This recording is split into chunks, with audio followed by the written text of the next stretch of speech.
जय श्रीमन्नारायण।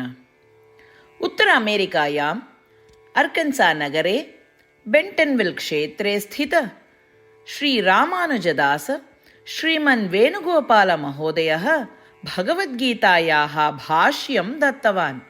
इदानीं तस्य भाष्यं संस्कृतभाषायां शृण्वन्तु।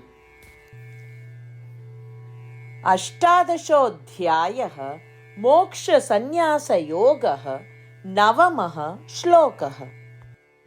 कार्यम् इति एव यत्कर्म नियतं क्रियतेऽर्जुन सङ्गं त्यक्त्वा फलं चैव सत्यागः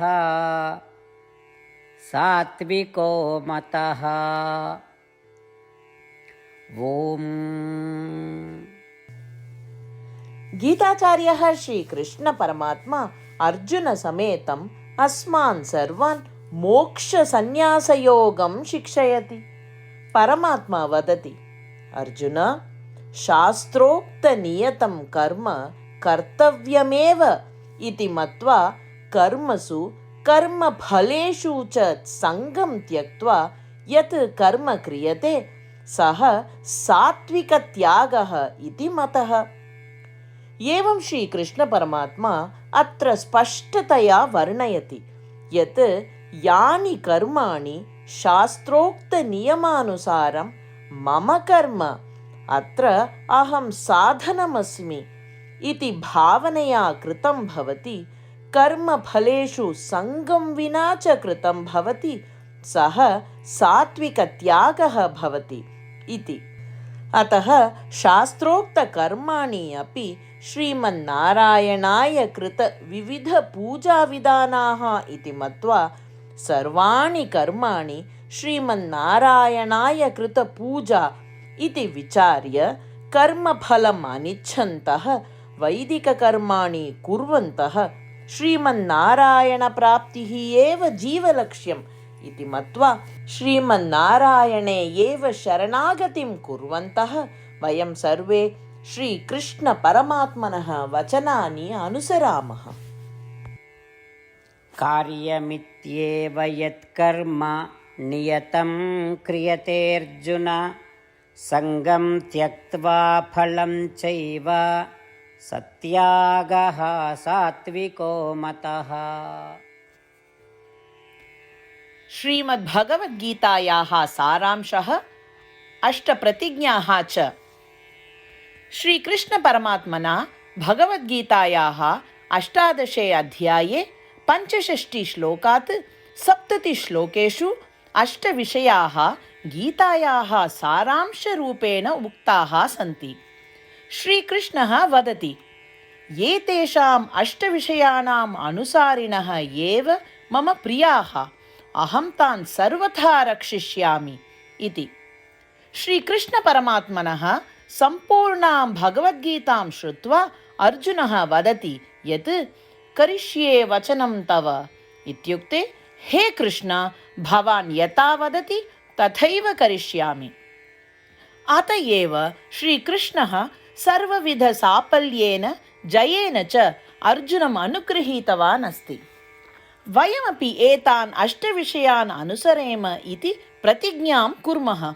अस्य वचनस्य अपेक्षया अन्य पूजा, तपः, यज्ञः किमपि नास्ति एव।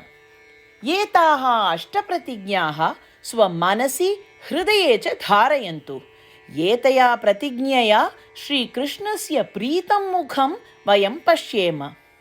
इदानीम् अस्माकम् 8 प्रतिज्ञाः।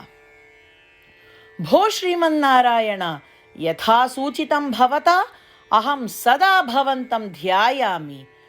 भो श्रीमन्नारायण, यथा उपदिष्टं भवता अहं सदा भक्तो भवामि। भो श्रीमन्नारायण, भवान् यावत् तृप्तिः भवेत् तावत् भवन्तं सेविष्ये।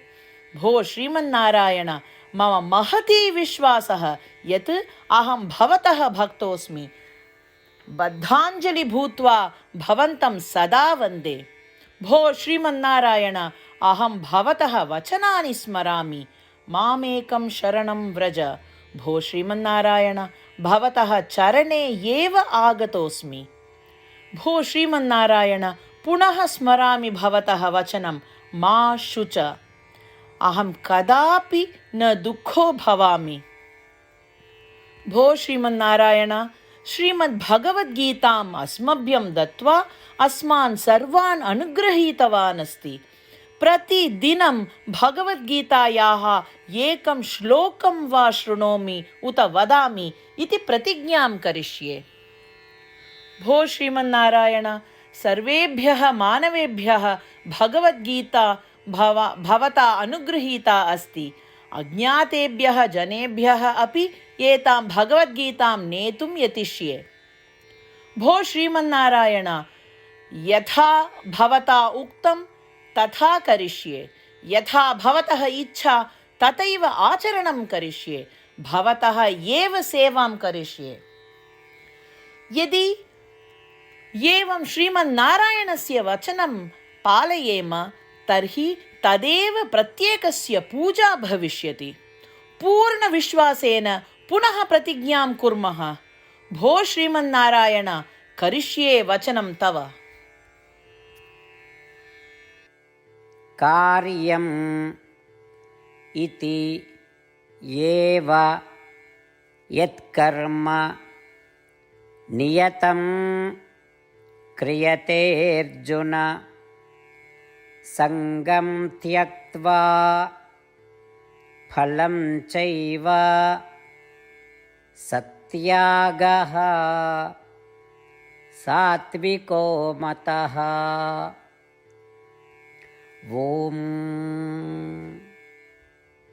कार्यमित्येव यत्कर्म नियतं क्रियतेऽर्जुन, सङ्गं त्यक्त्वा फलं चैव सत्यागः सात्विको मतः।